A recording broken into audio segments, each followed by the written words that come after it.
Agora, estamos aqui com um especial de Dia do meu aniversário. Como vocês não deixaram no comentário se vocês querem assim que mostre meu quarto, eu vou mostrar. Vamos começar pela porta.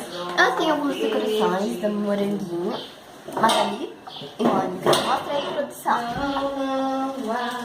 Pronto. E também ela tem esse coração, muito fofo. Tem meio amassado. E vamos aqui. Aqui é o cantinho da minha mochila.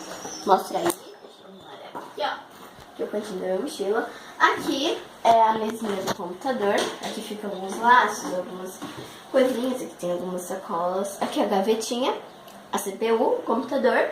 E aqui é a minha TV, gente. Os dois computadores ficam aqui no canto. E aqui tem os roteadores. E ali é a cidade das tomadas.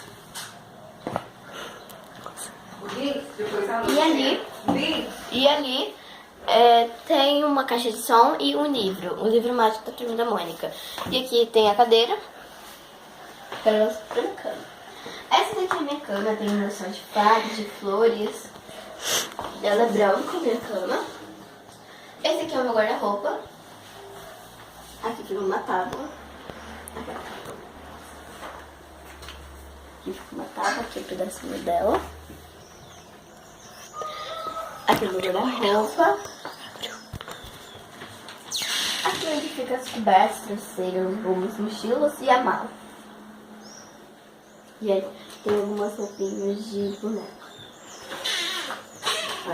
Pra cá. Aqui também bagunçado, mas depois eu vou arrumar. Aí é o lugar dos brinquedos. Aqui.